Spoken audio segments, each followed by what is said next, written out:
Gastric సమస్యలతో బాధపడుతున్నారా? అయితే సంప్రదించండి homeo care international. Class room లోనే టీచర్ హత్య. అన్ని గాయాలున్నాయి మేడం. స్కెచ్ వేసి హత్య చేసిన విద్యార్థులు. ఎవరైనా టీచర్స్ వెనక పక్క నుంచి ప్రోద్బలం లేకుండా వాళ్ళు కొట్టింటారా? గుంపుగా కొట్టి చంపేశారు.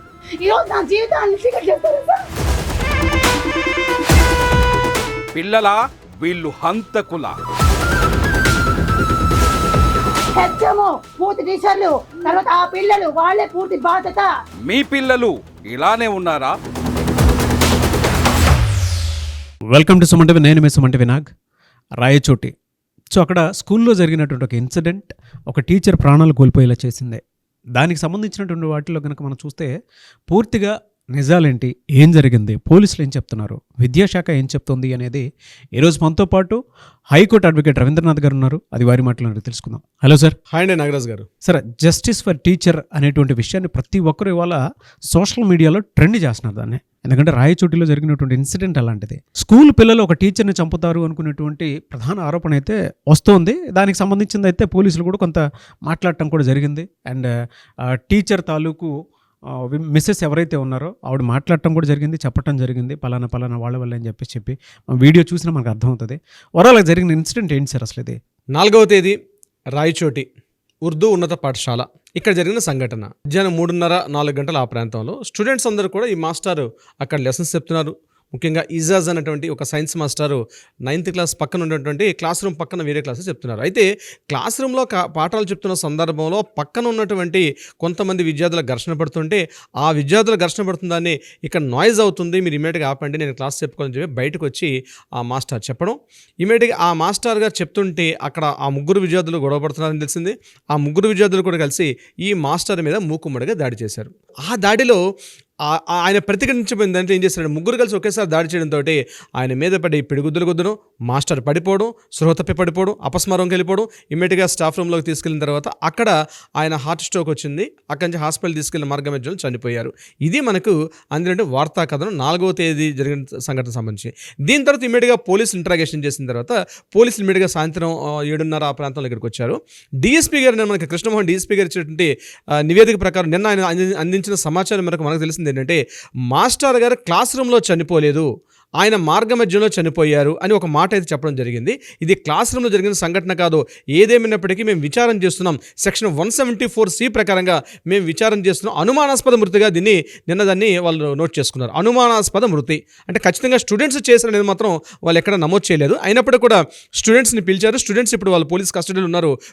పోలీసులు వాళ్ళని ఇంట్రాగేషన్ చేస్తున్నారు. ఈ యొక్క పూర్తిగా పోలీసు ఉన్నతాధికారుల యొక్క ఇన్ఫర్మేషన్ అయితే మనకు అందిన ఇన్ఫర్మేషన్ అది. అయితే వాళ్ళు చెప్పడం మాత్రం ఈ సంఘటన అతను చనిపోయినటువంటి ప్రక్రియ ఏదైతే ఉందో, సంఘటన జరిగింది స్కూల్లో జరిగింది, కానీ అతను చనిపోవడం మాత్రం హాస్పిటల్కి వెళ్తుంటే మార్గ మధ్యలో చనిపోయి ఉండొచ్చు, అది కూడా కార్డియాక్ అరెస్ట్ ద్వారా జరిగి ఉండొచ్చు అని సస్పెక్ట్ చేస్తున్నారు. ఇది అనుమానాస్పద మృతిగా 174C కింద మేము నమోదు చేశామని చెప్పి కృష్ణమోహన్ గారు డిఎస్పీ గారు నేను చెప్పడం జరిగింది. మనం వార్తల్లో చూసాం. ఆ తర్వాత విద్యాశాఖ అధికారులు ఎంటర్ అయ్యారు. ముఖ్యంగా ఈ కళాశాల జరిగిన సంఘటన సంబంధించి విద్యాశాఖ అధికారులు ఎంటర్ అయ్యారు. విద్యాశాఖ అధికారులు ముఖ్యంగా సుబ్రహ్మణ్యం గారు ఎవరైతే ఉన్నారో డిఈఓ గారు, ఆయన నేను చెప్పిన మాటల ప్రకారం మనకు అర్థమవుతుంది ఏంటంటే ఈ కళాశాల ఈ స్కూల్లో జరిగిన సంఘటన ఏదైతే ఉందో ఇది మేము ఇంట్రాగేషన్ చేస్తున్నాం. ఇది కొంతమంది స్టూడెంట్స్ అనేది ఖచ్చితంగా కొట్టారు. ఆ కొట్టిన తర్వాత ఆ కొట్టినటువంటి దెబ్బలకి ఆయన చాలా గిల్ట్గా ఫీల్ అయ్యారు. చాలా అవమానకరంగా భావించారు టీచరు.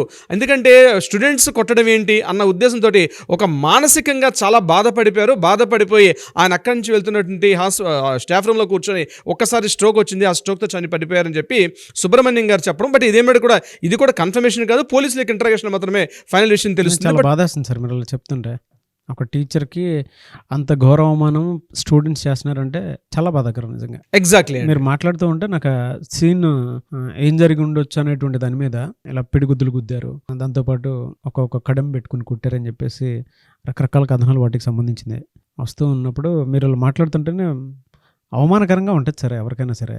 ఎగ్జాక్ట్ చాలా అవమానకరంగా ఉంటుంది. కొడుకు పట్టుకుని కొడుతూ ఉంటే ఎలా ఉంటుందో అంత దారుణమైనటువంటి అవమానం అది ఊహించడానికి కూడా కష్టం చాలా. దీనిపై విద్యాశాఖ అధికారులు కూడా స్పందించారు.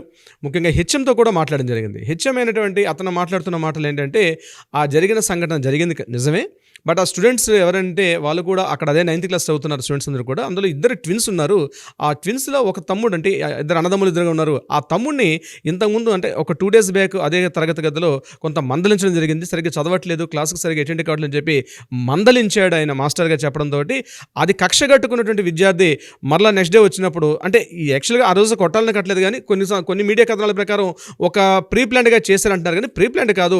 ఆ కుర్రవాడు ముందు రోజు తమ్ముడిని కొట్టిన తర్వాత అన్న దాన్ని స్పందించి ఆ రోజు 4వ తారీఖు సాయంత్రం నాడు వాళ్ళు వేరే విషయంలో ఘర్షణ పడుతుంటే ఆ సమయానికి నీళ్ళు మందలించడంతో అప్పటికే ఈయన మీద ఒక రకమైన కక్ష కట్టినటువంటి ఆ ఫీలింగ్తో ఉన్నటువంటి వాళ్ళు ఎప్పుడైతే మాస్టర్ కనిపించారో, మా తమ్ముడిని కూడా మీరు అట్లానే కొట్టారు కదా, మా తమ్ముడిని మీరు మందలించారు కదా అని చెప్పి ఆ కుర్రవాడు ఎదురు తిరిగి ఇతను ఇమీడియట్గా మీద పడి కలిబడి కొట్టడం జరిగింది అని హెచ్ఎం గారు చెప్పడం జరిగింది. అయితే ఇక్కడ ఎవరైతే బాధితుడు యొక్క ఈ మాస్టర్ గారి యొక్క భార్య చెప్పినటువంటి ఆక్రోశం మాత్రం మనందరికీ కన్నీళ్ళు పెట్టిస్తుంది. ముఖ్యంగా ఆమె చెప్పినటువంటి మాటలు, ముఖ్యంగా ఆమె ఆవేదన, ఆవిడ యొక్క బాధ కంప్లీట్గా ఒక స్త్రీమూర్తి పడుతున్న బాధ ఏంటంటే, నాకు పిల్లలు లేదు సార్, నన్నే ఒక పిల్లగా చూసుకుంటాడు ఆయన, నన్ను ఒక చిన్న చంటి పాపగా చూసుకుంటాడు.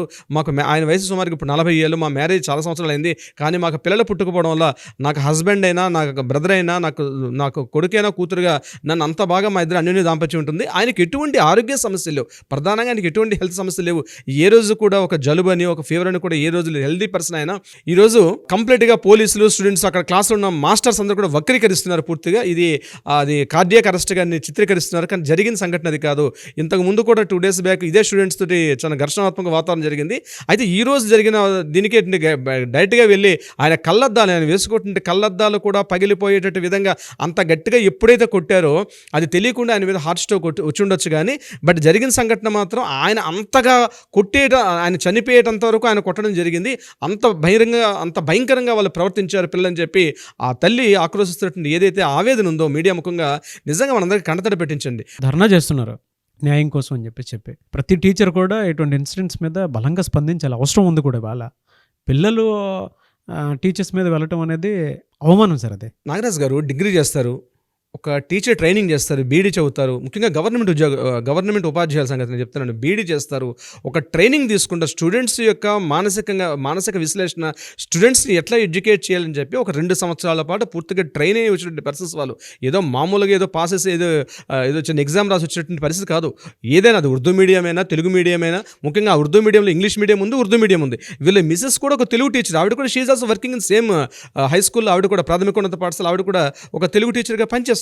అయితే నేను ఇక్కడ టీచర్స్ ముఖ్యంగా నేను చెప్తున్నానండి, ఈరోజు గవర్నమెంట్ ఉద్యోగస్తులు, ముఖ్యంగా ఉపాధ్యాయులు అనేక రకాల మానసిక ఒత్తిళ్ళకైతే గురవుతున్నారు. విద్యా వ్యవస్థలో ముఖ్యంగా టీచర్స్ అందరూ, లక్షలాది మంది టీచర్స్కి ఉద్దేశించి నేను చెప్తున్నాను సార్ ఈ వీడియో. వాళ్ళు పడుతున్నటువంటి మానసిక వేదన తక్కువగా లేదండి. గట్టిగా మాట్లాడితే పిల్లలేమో ఎదురు తిరుగుతారు, అక్కడేమో డిఈఓ దగ్గర నుంచి పై ఆఫీసర్స్ నుంచి ఒకరిపై నుంచి ఒకరికి ఒత్తిళ్ళు ఉంటాయి. ఆ సమయానికి క్లాస్ సిలబస్ కంప్లీట్ చేయాలి. మళ్ళీ ఎగ్జామ్స్లో ఏమైనా మార్కుల శాతం తగ్గిన, పర్సంటేజ్ పాస్ ఫెయిల్స్ వీటిలో తగ్గినా సరే ఇమ్మీడియట్గా ఒత్తిడి అంతా కూడా వాళ్ళ మీద ఉంటుంది. ముఖ్యంగా టీచర్ పని చేసుకోనివ్వకుండా ఈనాటి ప్రభుత్వాలు, ఇప్పుడంటే ఈ ప్రభుత్వం చెప్పట్లేదండి, గడచిన కొన్ని దశాబ్ద కాలంగా నేను చెప్తున్నాను నాగరాజ్ గారు, టీచర్ల మీద కేవలం టీచర్ ఉద్యోగం మానేసి వాళ్ళని ఒక అటెండర్స్ లాగా, వాళ్ళని ఒక క్లర్క్లా చేసే వ్యవస్థ విద్యా వ్యవస్థలో. కారణం ఏంటంటే మధ్యాహ్న భోజనం పథకం అమలైందా లేదా రిజిస్టర్ మెయింటైన్ చేయాలి, స్కూల్లో సరిగ్గా అన్ని వస్తువులు వస్తున్నాయా లేదని దానికి అటెండర్స్ ఉంటారండి, క్లర్క్స్ ఉండరు, యూడీసీలు ఉండరు, ఎల్డీసీలు ఉండరు. కేవలం టీచర్ అనేవాడే ముందు కనిపిస్తాడు ఈ యొక్క గవర్నమెంట్ అందరికి కూడా. వాళ్ళ మీద ఎంత ఒత్తిడి ఉంటుంది. కేవలం క్లాస్ రూమ్లో పాఠాలు చెప్పడం ఒక్కటే కాకుండా వాళ్ళ మీద ఒక క్లర్క్లు, ఒక యూడీసీలు, ఎల్డీసీలు చేయాల్సిన టోటల్ అకౌంటెన్స్ బాధ్యత అంతా కూడా వాళ్ళ మీద పెట్టారు. ప్రతిరోజు క్లాస్ రూమ్లో జరుగుతుంది. ఎప్పటికప్పుడు హై రిపోర్ట్స్ పంపించాలి, పర్సంటేజ్ పెంచాలి, స్టూడెంట్స్ యొక్క ఉత్తీర్ణత శాతాన్ని పెంచాలి. At the same time accountants కూడా మెయింటైన్ చేయాలి. టీచర్ అంటే ఒకప్పుడు టీచరు, ఈరోజు టీచర్తో పాటు అకౌంటెంట్ ఉద్యోగం కూడా చేస్తున్న టీచర్. అంటే ఈ యొక్క టీచరు ఆ మధ్యాహ్న భోజన పథకానికి వస్తువులు వస్తున్నాయా లేదా, కరెక్ట్గా విద్యార్థులు తింటున్నారా లేదా, వాళ్ళకి ఇస్తున్నటువంటి ఏవైతే పౌష్టికాహార వస్తువులు గవర్నమెంట్ సప్లై చేస్తుందో అవన్నీ కరెక్ట్గా అందుతున్నాయా లేదా, ఎప్పటికెప్పుడు వాళ్ళకి చిక్కిలు ఇస్తున్నారు. ప్రభుత్వం ఇచ్చేటువంటి పౌష్టికాహార పథకంలో భాగంగా చిక్కిలు ఇస్తున్నారు. అంటే ముఖ్యంగా పల్లి బెల్లం చిక్కీలు, ఆ చిక్కీలతో సహా నేను చెప్పిన ఆ ఒక్క చిన్న వస్తువుతో సహా ప్రతిదీ కూడా అకౌంటెన్స్ బాధ్యత, ఏమైనా తప్పు వస్తే పంచి డియూ నుంచి కూడా వాళ్ళకి ఆర్డర్స్ వస్తాయంటే ఒక ఒత్తిడికి గురై ఉన్నాడండి ఈరోజు ఒక ఉపాధ్యాయుడు అన్నవాడు. ముఖ్యంగా ఇంత ఒత్తిడికి గురవడం అనేది ఇంతకుముందు ఎప్పట్లో లేదు. చక్కగా క్లాస్ రూమ్కి వచ్చేవాడు, పాఠాలు చెప్పుకునేవాడు, విద్యార్థుల యొక్క ఉత్తీర్ణత శాతం ఎలా పెంచాలి చూసుకునేవాడు. కానీ ఈరోజు ఈ బాధ్యతలు తప్పించి గవర్నమెంట్ దీనికి ఈక్వల్గా ఇంకా రిపోర్టింగ్ అంటే ఈ అకౌంటెన్సీకి వేరే బాధ్యతలు అప్పగించి టీచర్ మీద విద్యార్థుల మీద పూర్తిగా దృష్టి పెట్టగలిగే వ్యవస్థ వస్తే డెఫినెట్గా మార్పులు వచ్చే అవకాశం ఉంటుంది. ఎట్ ద సేమ్ టైం పిల్లలకి టీచర్కి మధ్య ఉన్నటువంటి ఒక సంవిధానం ఏదైతే ఉందో దానిలో కూడా మార్పులు జరగాలి. ముఖ్యంగా ఎంతసేపు టీచర్ కొట్టాలంటే భయం, గట్టిగా తిట్టాలంటే భయం, మాట్లాడాలంటే భయం. దట్టు ఈరోజు పేరెంట్స్ కూడా ఎట్లా అయిపోయారంటే ఫీజులు ఇచ్చాం కాబట్టి మాస్టర్ చూసుకోవాల్సిన బాధ్యత మొత్తం మాస్టర్దే అంటే ఎట్లా కుదురుతుందండి? అది బాధ్యత ఖచ్చితంగా పేరెంట్స్తో కూడా ఉంటుంది. మనం పిల్లల్ని ఏ రకంగా ట్రైన్ చేసి పంపిస్తున్నాం అన్నది కూడా బాధ్యతగా చూసుకోవాల్సిన బాధ్యత ప్రతి తల్లిదండ్రుల మీద ఉంటుంది. ఈరోజు ఈ సంఘటనతోటి యావత్ జాతి మొత్తాన్ని నేను చెప్తున్నానండి, ఇలాంటి అక్రమాలు దారుణాలు జరగకుండా ఆపాల్సిన బాధ్యత తల్లిదండ్రుల మీద ఉంది. కేవలం కనేసాము, పెంచేసాం, దేశాన్ని మీద వదిలేసాం అంటే కుదరని పని. దేశంలో అకృత్యాలు రాబోయే తర్వాత కూడా యువతరం మీద ఇప్పుడు దేశం యొక్క లెక్కలు చూసినట్లయితే మోర్ దాన్ 48% యూత్ కనిపిస్తున్నారు ఈరోజు. అయితే నాగరాజు గారు, విద్యాశాఖ అధికారులు చెప్తున్నటువంటి వ్యాఖ్యలకి, పోలీస్ అధికారులు ఈరోజు చెప్తున్నటువంటి వ్యాఖ్యలకి, ఈరోజు అక్కడ క్లాస్ రూమ్లో పక్కనటువంటి సహ టీచర్స్ చెప్తున్న ఇన్ఫర్మేషన్కి, అదేవిధంగా ఎవరైతే బాధితుడి యొక్క భార్య, టీచర్ యొక్క భార్య చెప్పినట్టు రెహమాన్ చెప్పినటువంటి ఆ అమ్మాయి చెప్పిన మాటలు అంతా కూడా విరుద్ధంగా కనిపిస్తున్నాయి వీటన్నిటి మీద. అయితే పుట్టడం వల్ల అతను చనిపోయాడా, లీగల్గా కార్డియాక్ అరెస్ట్ జరిగిందా అన్నది ఇక్కడ మనకు పోస్ట్ మార్టం రిపోర్ట్ వస్తే కానీ మనకు ఏ వ్యక్తి కూడా మనం కామెంట్ చేయలేని పరిస్థితి. దీని మీద అందరం కూడా వెయిట్ చేస్తున్నారండి. సో 4వ తారీఖు సాయంత్రం జరిగింది. దీని మీద మళ్ళీ పోస్ట్ మార్టం రిపోర్ట్ తీసుకొని జరిగిపోయింది కంప్లీట్గా. ఆయనకి బంధువులు హ్యాండ్ ఓవర్ చేశారు డెడ్ బాడీని. అయితే పోస్ట్ మార్టం రిపోర్ట్ వస్తే కానీ ఈ యొక్క సంఘటన ఏం జరిగింది, ఏం జరిగి ఉంటుంది, అప్పటిదాకా ఎవరినైతే అరెస్ట్ చేశారో వీళ్ళు ఇంట్రాగేషన్ చేస్తున్నారు, ఒక ఎంక్వైరీ జరుగుతుంది. మనకి నెక్స్ట్ ఎపిసోడ్లో అసలు ఏం జరిగిందని మనం చెప్పే ప్రయత్నం చేద్దాం. డెఫినెట్గా సార్, ఏదేమైనా సరే ఎలాంటి ఇన్సిడెంట్స్ జరగకుండా ఉండటం కోసం అని చెప్పేసి విద్యా వ్యవస్థలో మార్పులు వస్తే చాలా బాగుంటుంది. చాలా బాధాకరం సార్ ఇదే.